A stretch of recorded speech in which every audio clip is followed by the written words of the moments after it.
Everyone. First off, I want to thank everybody for the birthday wishes, and we'll get into the intro after. But I'm going to play this before we start the intro, as Kevin O'Leary has responded back to the criticism from Binance's CEO.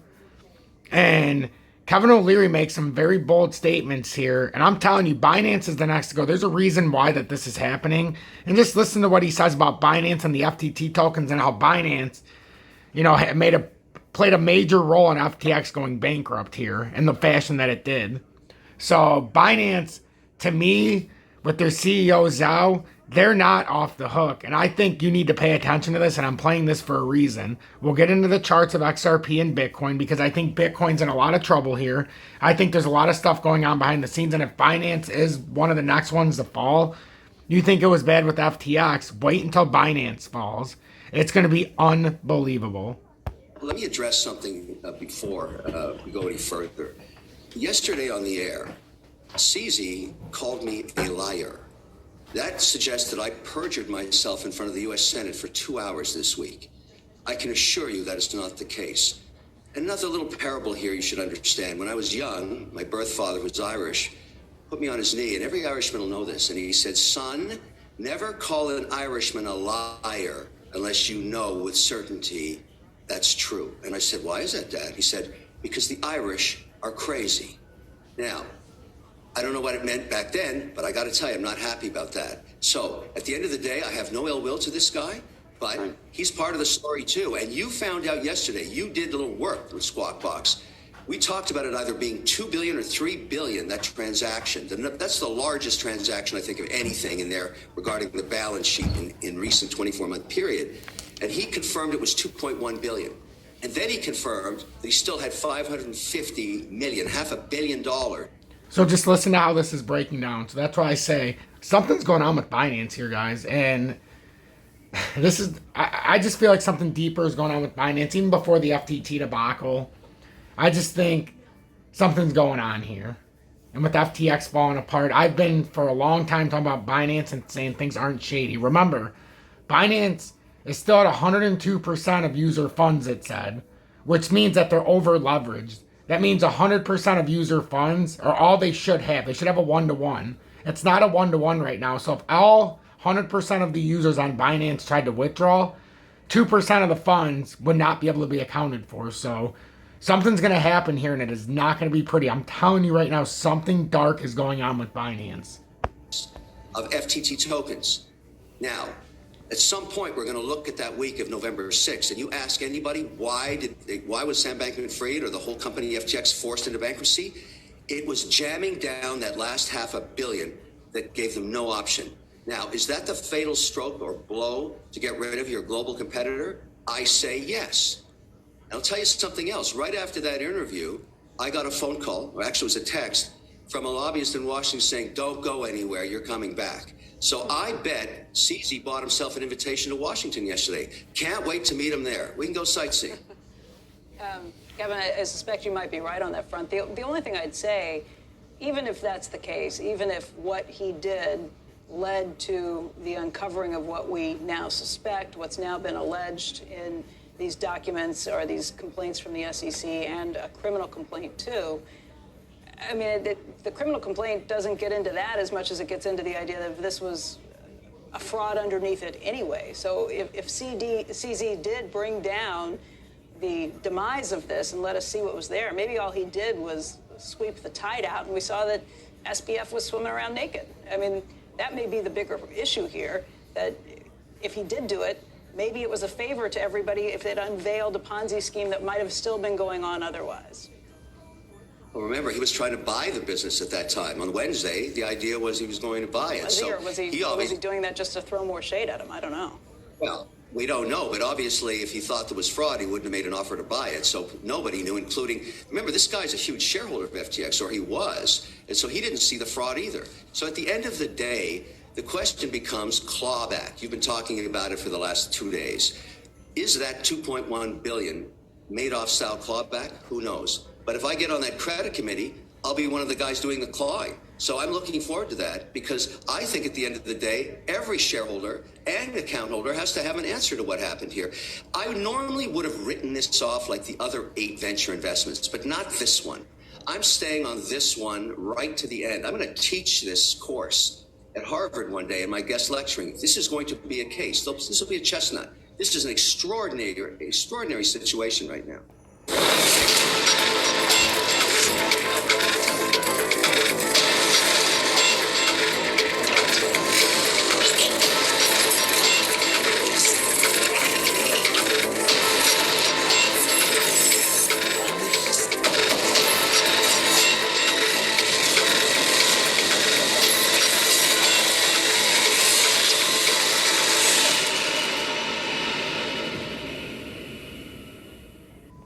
Good evening.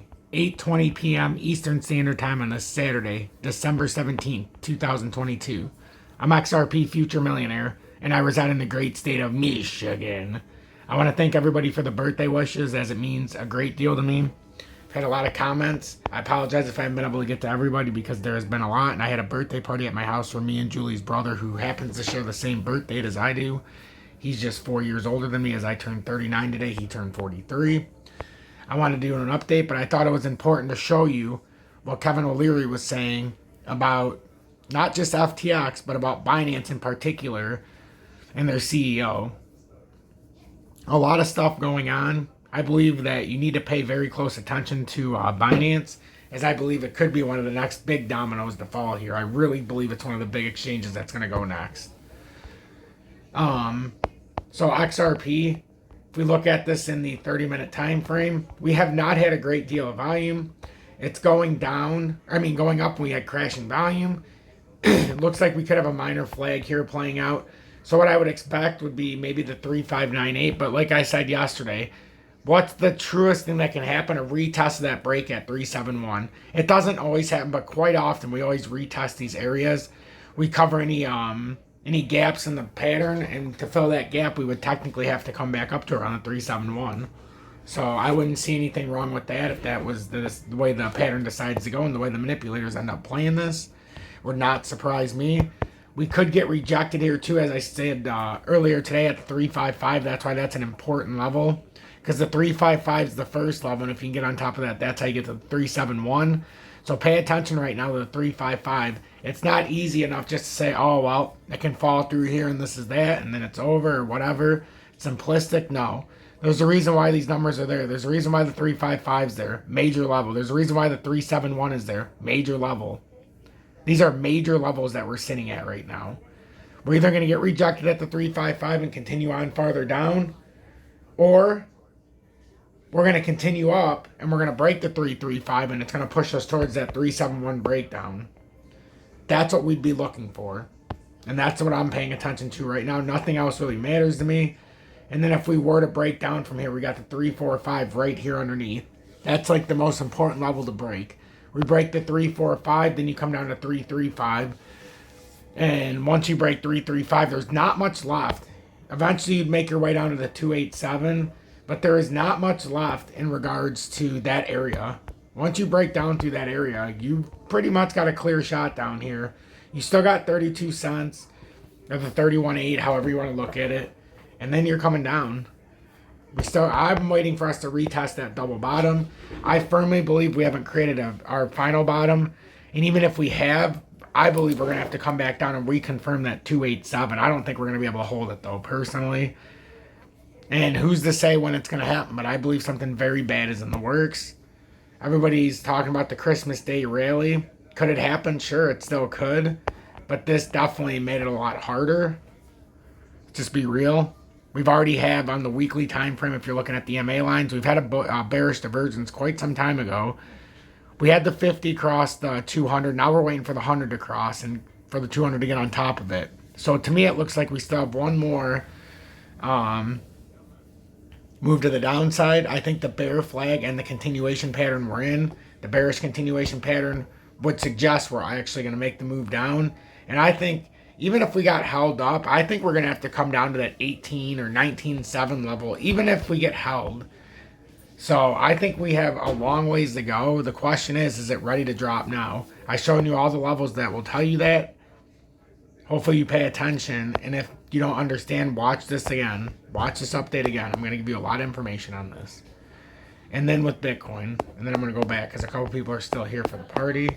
So Bitcoin right now has on the 20-day, we're going to see if it can hold this level at 16,700 approximately. See if we can create any kind of momentum up. If we look at some of the other Bitcoin charts, it makes it a little bit easier to see exactly what we need to do here to continue this bullish thesis, even though there's not much bullishness here, let's be honest. It's reacting very slowly here. What's going on here? So if we did break up on the USDT chart, we're looking at about 17,000. That's not much of a push up from here. It's only about 300 points. And then if we break down, I mean, we have a very close area here at about 16,285. So, I mean, you're talking 300 points up or about 350 points down or 450 points down is this little trading area. And if we do break down out of this area, I mean, that's when big problems start happening. Once you get back into this zone, you can fall right down. I mean, in a hurry down to that 15,200, 15,180 level. So please pay attention and please heed the warnings that we are in a very bearish market. I personally, and I'm not a financial advisor, I personally don't think the bottom's in. I've been very clear about that. And hopefully you're paying attention because it could get very, very dicey here. And you have to make your best educated and informed decision. And that's why I try to show you these charts. I try to be transparent. And then on top of that, I try to show you how to buy what you need to buy with the spot fees not there. So to the members who have been here for 1 year in Tom's Army, this is a special shout out to you. As you guys know, these episodes, these updates are sponsored for the people, by the members of Tom's Army. Pay $9.99 a month. We have 214 members.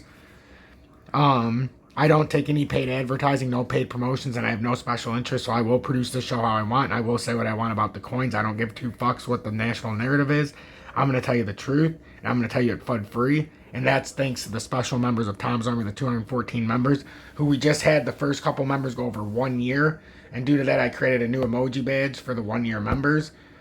So I thank you for that, and if you are a 1 year member, we can go, and if you want to join Tom's Army, become part of this exclusive club. You get the exclusive telegrams, 3 different ones. You click on XRP Future Millionaire in the video description below, or just go to the membership tab. And that's the I Told You So. That's the new badge. And if you want to see what it looks like if somebody talks, I'll just go on here. And since I believe I made a comment on here. So I just made a post on a past video so you can see, but that is the I Told You So 12-month emoji badge. So I thank everybody. I greatly appreciate it. See, Bennett has the 12-month emoji badge. So that's cool to see that on there so that somebody can see it. So Bennett, I thank you for having one of the first 1 year long emoji badges. There's a few others, and I can't thank you all enough for being supportive and being part of Tom's Army for 1 year now. I hope you enjoyed the I Told You So XRP emoji badge.